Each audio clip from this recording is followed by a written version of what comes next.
Hi there. Welcome to the Contemplate show. In this show, we try to answer life's trickiest questions in the best way possible. We educate, encourage, and inspire individuals to achieve their goals. On this episode 10, we'll be talking about the very interesting topic, navigating life as a blank canvas. Thriving without a spotlight. With me to discuss this topic is Derin, Ogie. Thank you for joining us on the Contemplate show. Thank you for having me. I'm glad to be here. We're going to go straight into the topic. What is a blank canvas? When I think of a blank canvas, the first thing that comes to my mind is an artist who's going to purchase, a canvas so he could display his artwork. And I feel a lot of individuals find themselves in that box of a blank canvas. So I'll have to take it back a bit. I feel it all boils down to knowing your purpose. I feel that a lot of my answers today might have a spiritual element to it, and that's just because I have faith. So I have strong faith that God made me. I have strong faith that God made every individual and that He breathed a part of Himself into that individual. How much of Himself He breathed into us is different. What facet of Him He breathed in is different.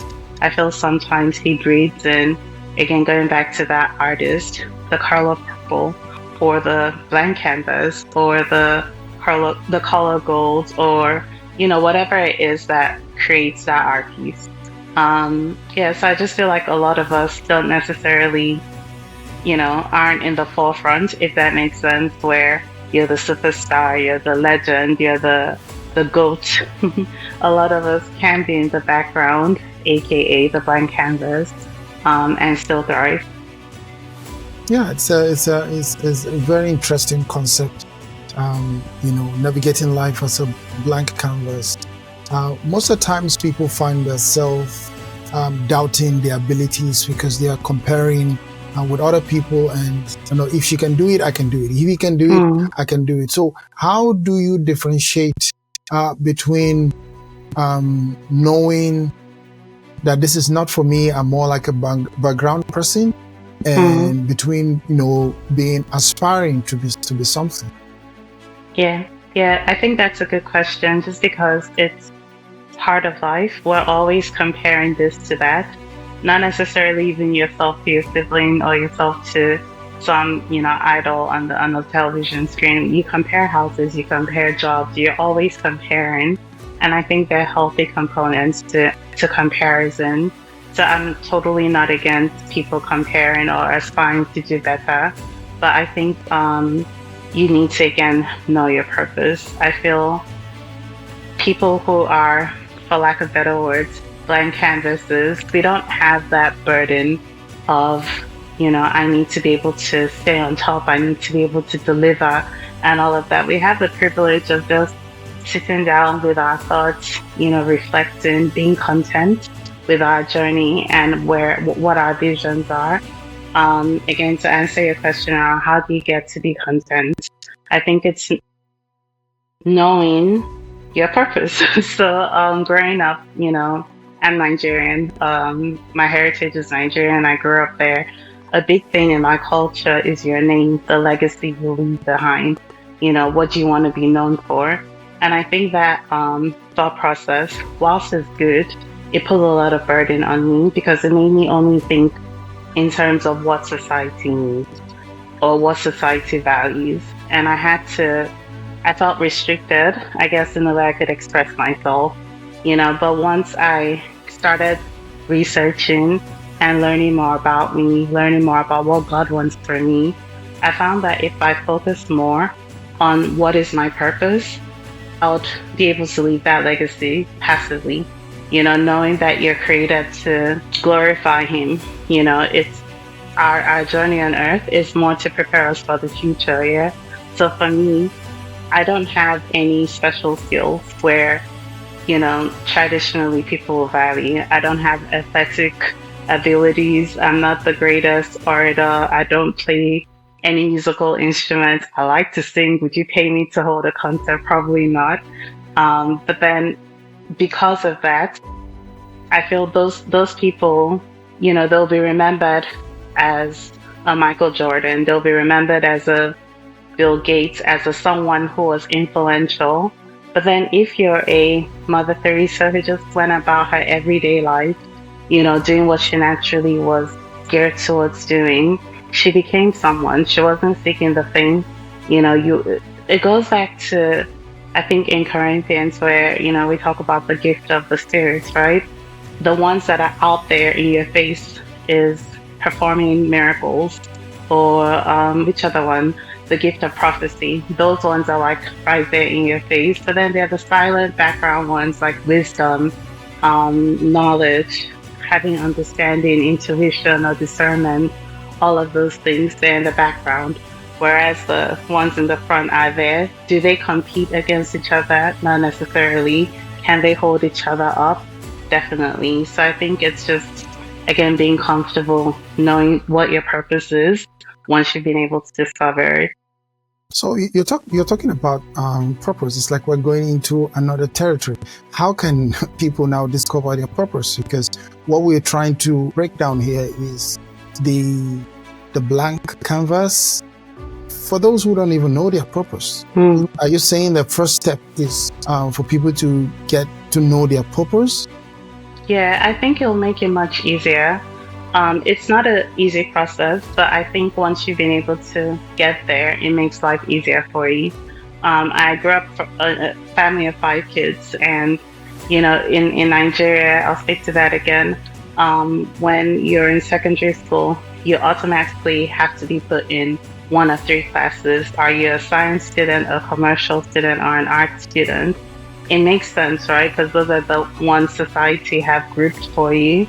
But maybe you're a bit of everything. Maybe you're actually none of any of them. And it's just being able to understand what makes you you. What are your strengths? What are your weaknesses? I feel that also an advantage of not having those obvious strengths. Because let's say, I'll use you because I know you personally. I know one of your strengths growing up that was just easy to see was that you can dance, and you could do, like, you have that aptitude for music and being able to dance. What people would traditionally do is build on those strengths, which makes sense, no issues there. But for people like myself who don't have any like obvious giftings, you're able to spend more time looking at what are my weaknesses, how do I get rid of them. As you're getting rid of them, that is making you stronger. And hopefully as you continue to discover yourself, again, spending a lot of alone time. You don't have the pressures, no noise, no distraction. Spending a lot of time asking whys. Why am I doing this? Or why has this been placed in my hands? Sometimes you discover your purpose by the things that have been, like the responsibilities you've been given. So all of those things help shape, I guess, your mindset, and also help you realize, what your essence is and what your assignment is on earth.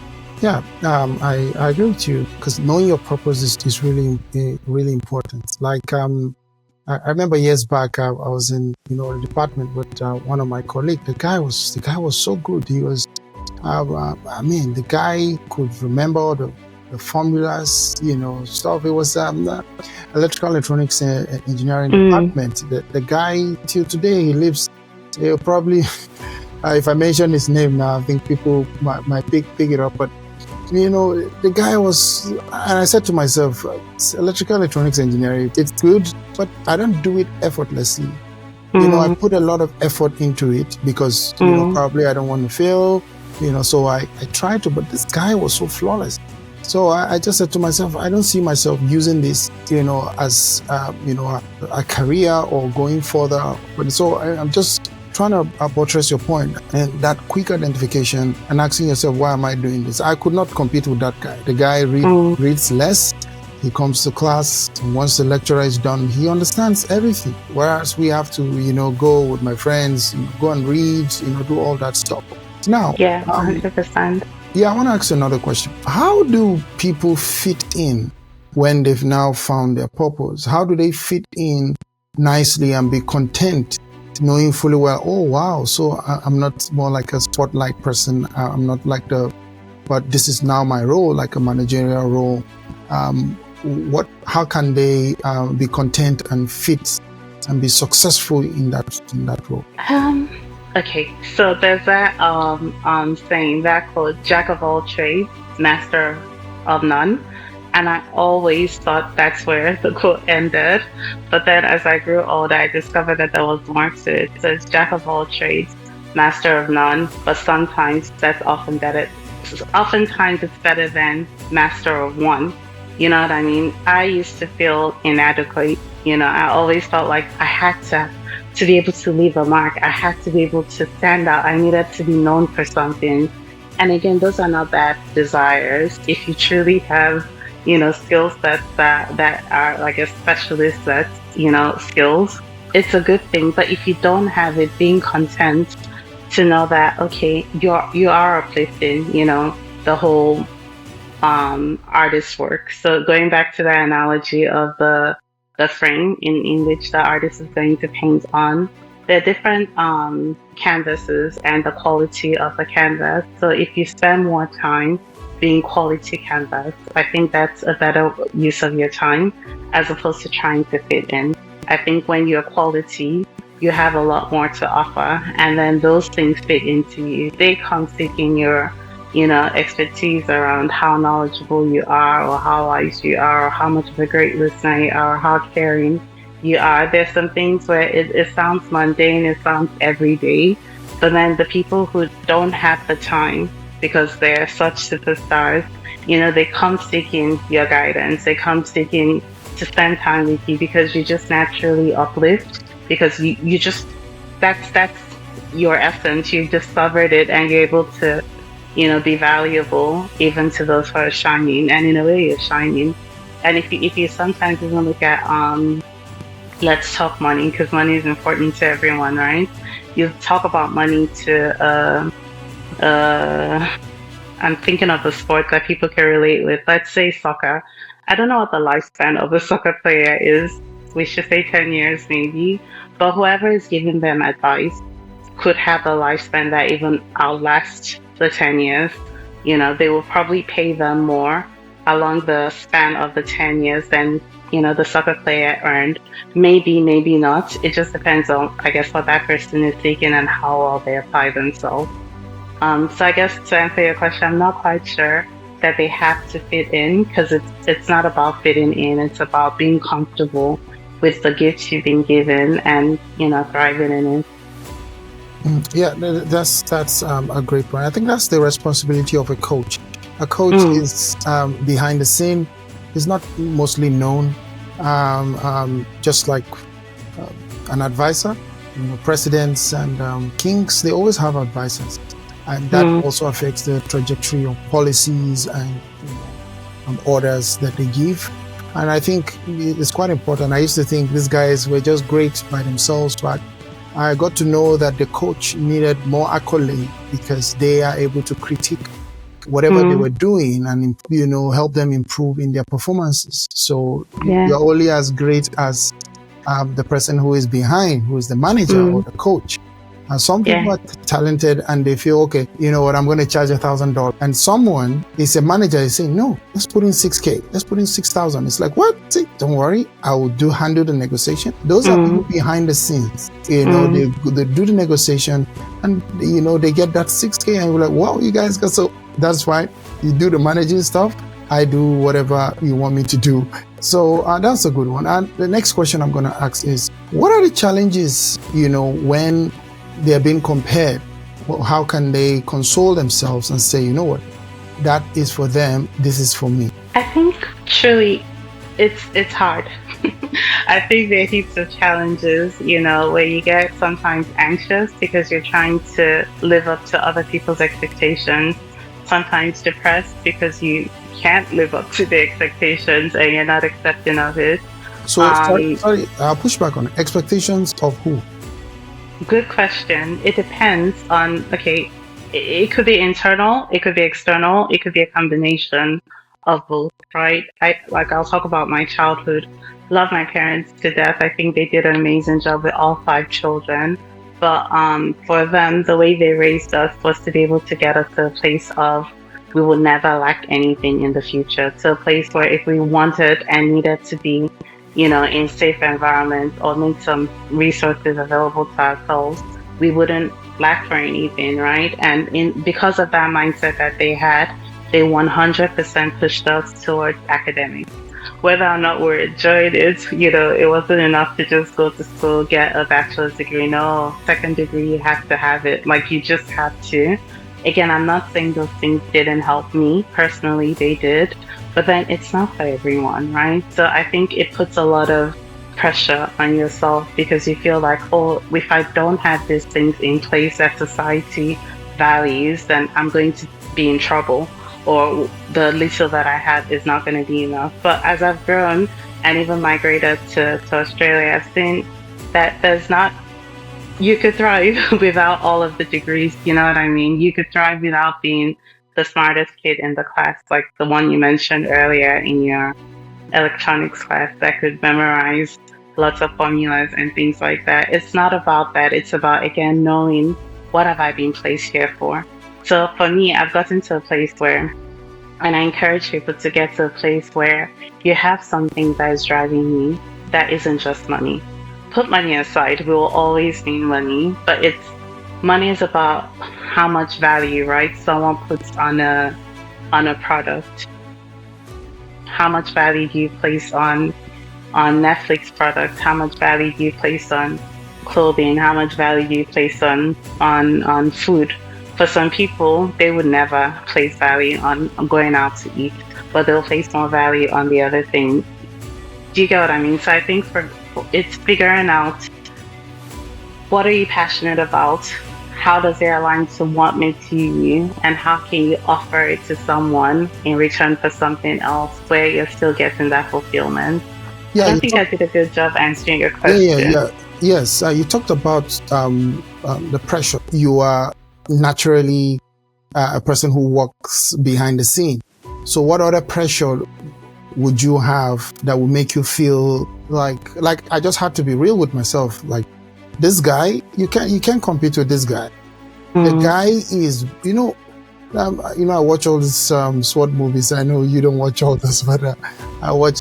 Yes, the way some people fight, this guy was born to hold a sword. This guy was, so there are people like that. You just see them and just say, well, I appreciate it. And I think it's one of the things that at some point you need to be realistic, even though, we're in a society, like you said, where there's pressure. Some people might be doing something, or further math, or physics, or chemistry. You love to do chemistry. Like I myself, I love chemistry, but I prefer physics a lot more than chemistry. Chemistry, oh my goodness. I have to push my brain, and I don't want to do that because I can't compete with people who, the chemistry comes to naturally. See what I mean? So I'm like, okay, yeah, it's good. I did it because I had to do it to pass my work, but that's all I can do. But so my question is, how can people navigate this blank canvas without pressure, knowing fully well that this is for them, this is for me, I am happy? I'm trying to imagine a world where we wouldn't put pressure on ourselves. I think putting pressure on yourself is a good thing if it's coming from a good space. Now, if I'm putting pressure on myself, let's assume I haven't attained that place of self-discovery, and I'm still thinking, Derin, it's not good enough for you to be a blank canvas, you have to be in the spotlight, and I'm competing against someone who naturally is in the spotlight, I'll be doing myself a disservice, and I would have all the unhealthy, characteristics you can imagine. But if I'm competing against myself in this, or someone else in a way that aligns with my goals. So let's say, for instance, my goal for now is to be able to impact people around weight loss or healthier, lifestyles and things like that. And then someone mentions to me, like my kids often do, about how, maybe I have flabby skin or looser areas somewhere else. I can put that pressure on myself, not just to get healthier for me, but also to be able to demonstrate to them, the power behind setting a goal and achieving it. So I think you don't want to have a life where there's no pressure, but you want to make sure the pressure isn't the type that is going to crush you. but hopefully, like a diamond, reveal a more beautiful side of you. Yeah, I agree with that because you can't live without pressure. A pressure that you can make something out of it. You know what I mean? Like pressure to be like that, my colleague, I'm wasting my time. There's no way I can be like that guy. But saying there are other areas which I'm good at, and I put pressure on myself to be better, which is, obtainable. And also, there might be times where, again, going back to our blank canvas, where the person who isn't necessarily always in the spotlight needs to be able to get out of there, albeit for a small time frame, and then go back to being behind the scenes, just to propel the dream, to get things moving forward.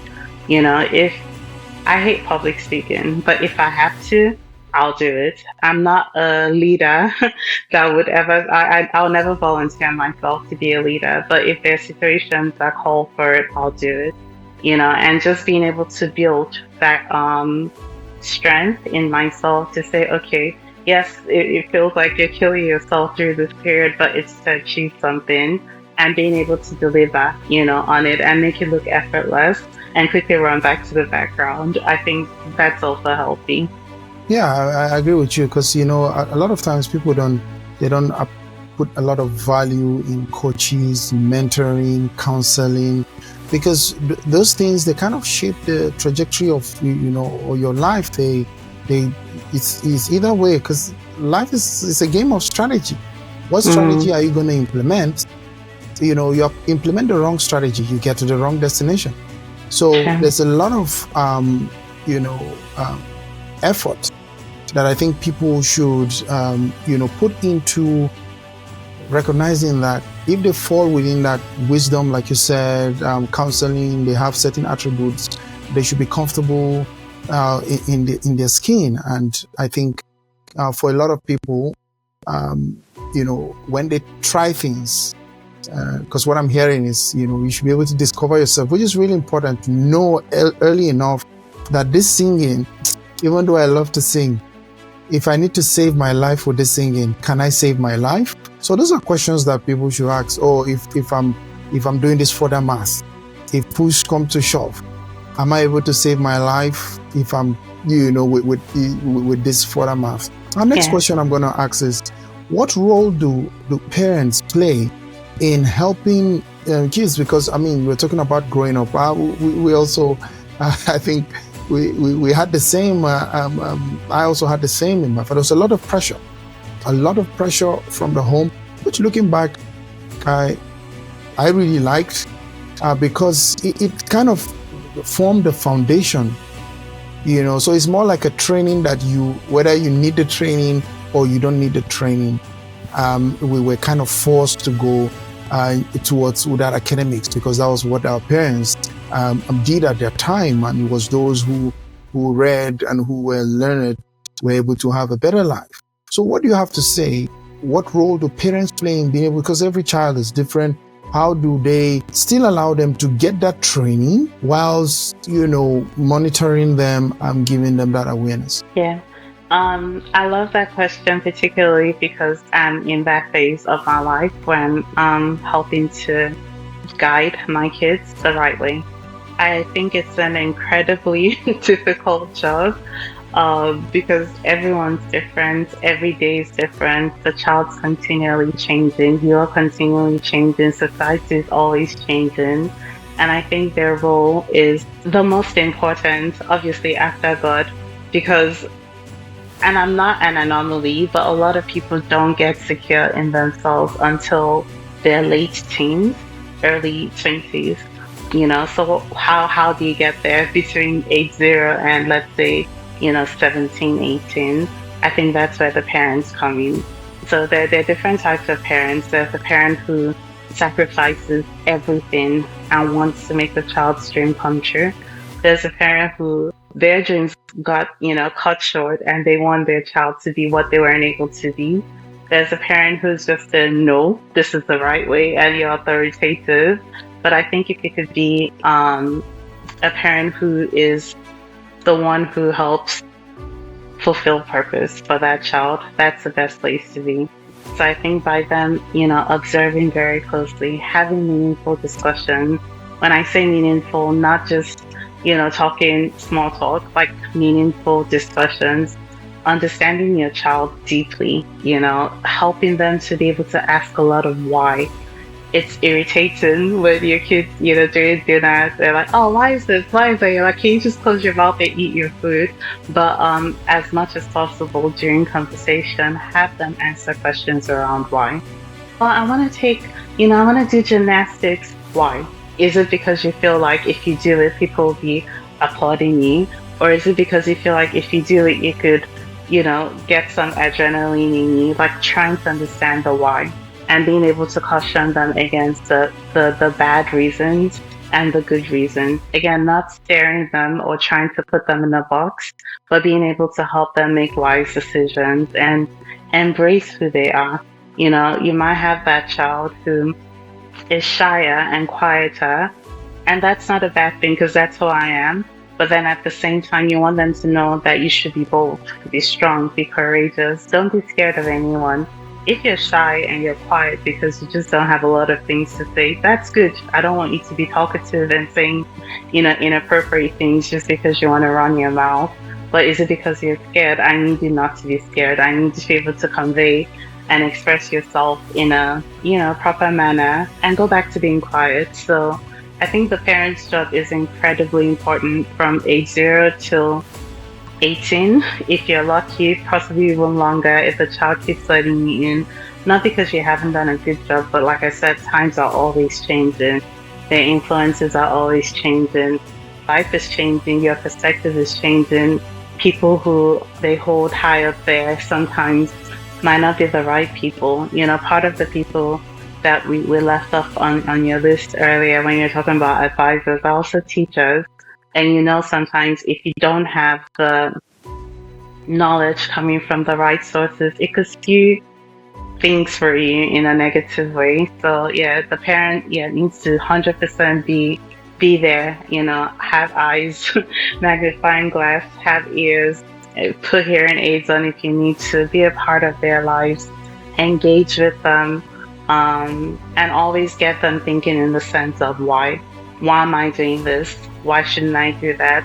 Why am I interested in this? Why are my friends, selling these ideas to me? Or why am I not doing this? Why shouldn't I do more? Just having those conversations are really, really important. Yeah, I totally agree. For some kids, it's not so much of, they don't have a reason. I'm just looking at my younger self. We wanted to do gymnastics. Was there any reason why we wanted to do gymnastics? But it was just the normal thing. You had to be doing gymnastics. You had to be swimming. It was just a normal exercise. Everyone plays football in the rain. It was just a normal thing. So I think, parents need to train, or kids need to absorb that training, whether or not, is there's like, I call it the baseline, where they have to get all that training. So put everything as hobby, that's fine. Focus on your academics. Then we see how it goes. I don't believe there's any parent who, at the end of the day, seeing that their kid is doing well in basketball, and you will know as a parent when you see the child is always he's the fastest runner, he's representing the state. At some point, the school head is calling you, please, can you, your daughter she's been put on scholarship. So no parent will hold back. But still, I like what you said, being able to still train them and observe their behavior, because it's not about the sport and then they stray away, and because it might just be okay. For some, it might just be, I like the way I'm in front of the school, and I'm everyone is looking up to me, and things like that. And sometimes they don't have the character. You can have that accolades, you can be a star, but the character will bring you down. So I think one of the things I look back and I really appreciated, our parents for was, my dad was so strict. Oh my goodness, he was, oh my God. Oh my God. So, and I look back and I see the advantage, Now, because at the end of the day, when you leave them, you leave your house, you're by yourself. No one tells you to read. No one tells you to be disciplined. No one tells you. So all of those training, will now start taking effect. You are now living with life, and you have to make. I want to just interject just temporarily. There was something you said about, not them not having reasons, like gymnastics, swimming was just a normal thing. I think for me, as a parent, it's not enough to just say it's just a normal thing. I still want to ask why. For me, that was why we never did it in front of our parents. We never, the whole house. All of us were into, we're doing gymnastics. We put the mattress, we do stuff. We go to fetch water. From there, we go and the rice farm. We do all that stuff. But the parents, we definitely were doing behind the parents, because there was a time they saw it. They were quite upset. So when we see that they were upset, my dad was, never ever you do that again. So we're actually punished for that. So we never did that. So it was. I think that for me, where I was going with it being normal or not normal is just around so my version of you saying swimming and gymnastics, I never cared for them, was I was a girl. I wanted a Barbie, or I wanted to subscribe. Then we had teen magazines, and I wanted a subscription. And it was a normal thing. Every girl was getting it. You get all those pink journals and things like that, glitter pens. And it was a normal thing. There was nothing wrong with wanting to journal. There was nothing wrong in looking at all of those things. But then if you ask that child why, what's the reason why you want this? Is it so you can feel normal? Or is it because you want to be part of it? Or you don't want to be left out, or you have some writing skills, or if you feel that it's going to give you avenue to idolize something, you know what I mean? That gives you as a parent an opportunity to figure out the good parts of why they want something, help them build on it, and if it's a bad reason or a bad rationale, cut it out. Teach them the right way to not want it. You also gave an example earlier about that person who, if it just comes naturally, like the school will be calling them. Those are the people that are in the spotlight. It happens to them naturally. They're the ones who aren't jack of all trades. They're the ones who are master of one, where again, it's good to be a master of one, but not everybody has been given that capacity to be superstars. And again, no issues with being a superstar, but you feeling comfortable knowing that I'm in the background, but I have value, I have worth. And being able to teach that to your children as a parent, I think that's super important. One of the questions I want to ask you before we go on break is, so you talked about purpose. They find themselves, they know this is what they have that discipline. So how can they now nurture that craft or that skill? Just to make sure I'm clear, you're asking how can they improve on what they've discovered about themselves? How can they continue to nurture them? It's just like someone comes to you and he says, oh, okay, see, I have these funds. I wanted to do this. And the person said, no, I think you shouldn't do this. You should do this. And the person gets the result, the outcome that they wanted, and they came to you and they give you a phone call. Wow, the advice you gave me was good. And it keeps happening. So you find out, I'm a behind the scene kind of person. How can they now improve that, advisory role / management or coaching? I think the answer to your question is in the title of this, episode 10, is when you're a blank canvas, the opportunities are limitless. The fact that you have impacted one person, impacted two, you see that you can impact 100, hone in on it. Not again for personal gain, is to know that you're impacting lives. I don't want to sound like a broken record, but how? Ask yourself this time, how? So you've asked why to discover yourself. Then you ask how. How did this happen, and how can I replicate it? I feel I'm trying to remember his name, but some speaker, financial coach spoke one time about people discovering how they can offer something in exchange for something else in 3 different ways.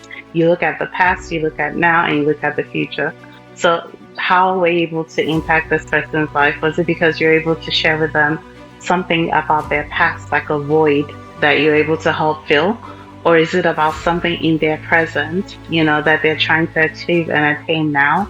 Or is it about how they can attain something for the future, like a vision of theirs? So, knowing the how of how it works for person one, how it works for person two, then it helps you to also discover how you can replicate it more, what your strength is. Is your strength does it lie in helping people maybe to recover from things in the past so they can move forward with their lives? Or does it lie in motivating them for the now to keep moving forward? Or are you more of a person that likes to plant seed ideas to be able to help people, attain things in the future? So thinking about you, Enoch, how you impact my life, and I'm not sure you're aware of it, is you speak a lot about the future. You speak a lot and try and encourage me for the future. For me, I'm just trying to make sure that, I'm not repeating past mistakes, and I want to be present in the now with my kids. But you always speak to the future for me. And I think that's something you can easily replicate for other people. So I think, to answer your question in a nutshell, this time it will be a series of questions around how. How did it work for person A, B, C, D? And then you figure out how you can replicate it and, make it a thing that could be easily implemented till, I guess, eternity. Well, thank you so much, Mrs. Derin Ogie. We'll take a little break and we'll come back on the Contemplate show. Don't go anywhere.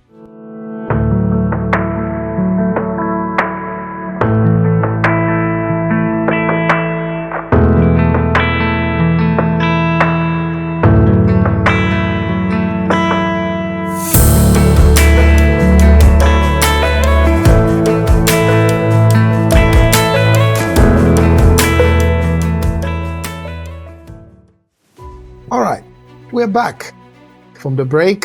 Episode 10 on the Contemplate show. We've been talking to Mrs. Derin Ogie, and we were touching on a lot about navigating life as a blank canvas.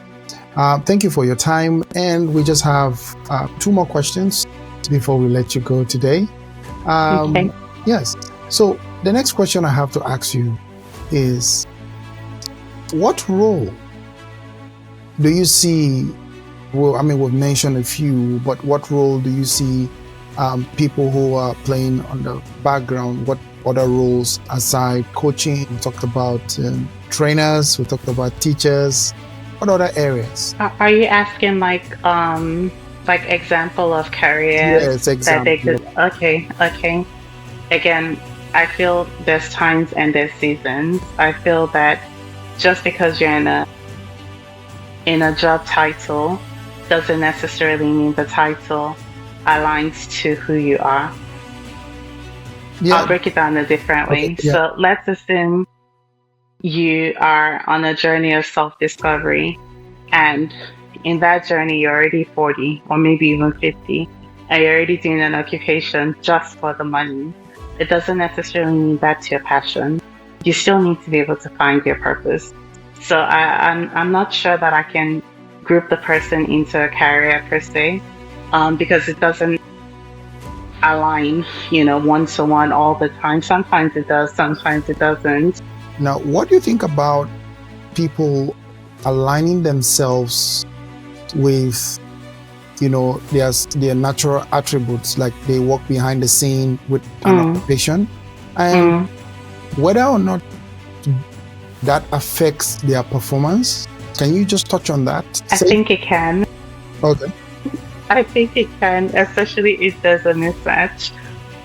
So if you don't have that natural aptitude for something, and you push, and you get yourself in that, space, when it now gets down to the heat of the moment, you're probably not able to perform adequately. Something that someone who has a natural flair or aptitude for it will be able to complete within, the right time frame, will probably take you 4 times or 3 times as long, but with plenty of mistakes. So I think it can. You need to be able to make sure that you don't, and that's the thing about the, comparing or feeling like you have to do something to be able to get, an approval, or putting yourself under unnecessary pressure to say, I need to follow this. discover who you are, discover what works for you. There might be professions where it's neither here nor there. That's okay, but don't put yourself there when you should be here. It'll be a disaster loading. Yeah, I think that's a very an important point. Like you are an introvert, a shy person, and you take up a sales role, and then you have to talk to people and have meetings and briefings. Yes. So I have a funny story to share. When I was younger, I think I was 13. So I love singing. To date, I still sing. And I've been in several choirs, but in no way, shape, or form should I ever be lead on anything. So they made a mistake of giving me the microphone to lead worship at church that day. And it was overwhelming seeing all the faces. So what did Derin do? She closed her eyes, and I didn't know it, but throughout the whole session, I was facing the wrong direction just because that was my way of grounding myself. But I had no business being there to start with. Being in the supporting, doing support role, being what do you call them, backup singer, that's more me, but not the lead. Not the lead at all. It was a disaster. yeah, and then that's a very interesting story. I don't know why, but it happens a lot in choirs, where there's this strive for the limelight, and what you touched on today is very important, because that will enable people know that they are good where they are. You don't have the same voice. You have different voice texture. Some people, once they hold the microphone, the atmosphere changes. How can you compete with someone like that?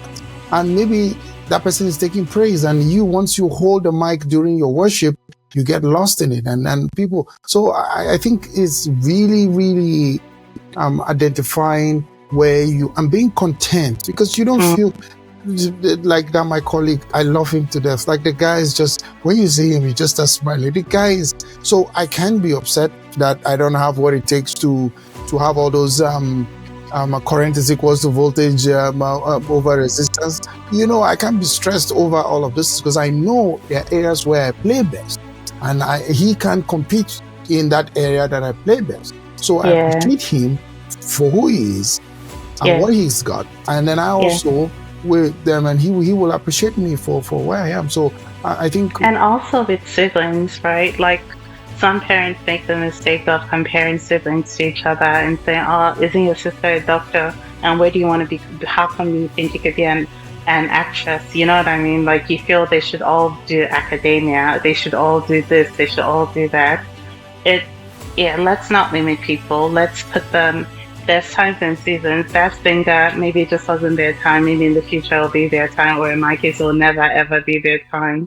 But again, helping people understand their life, what's driving you to do something, and why, they're interested in it. I think that's where it all starts from. What's your purpose?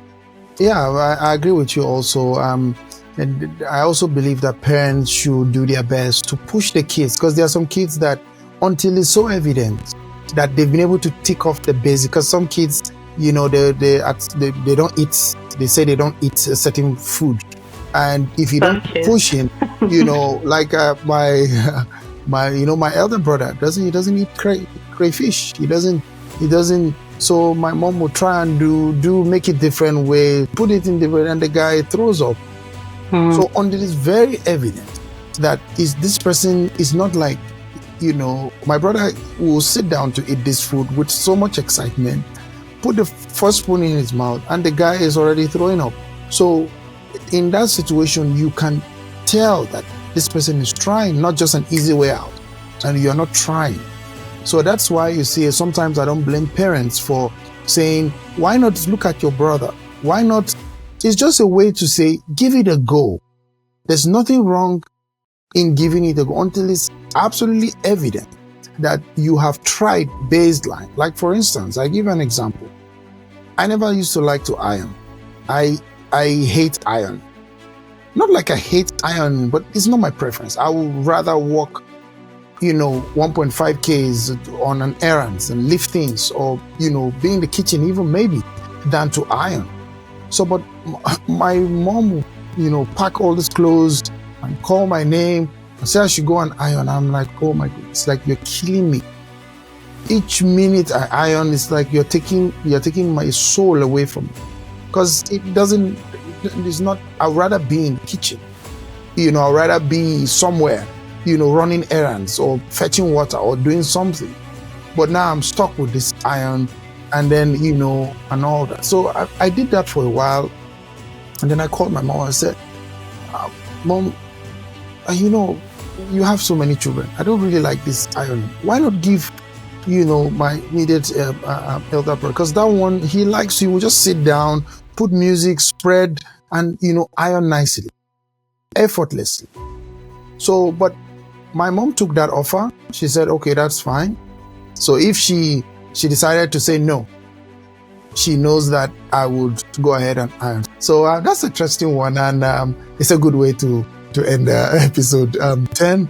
Please, we do really appreciate you, and we know that when we call you again, you would show up for us.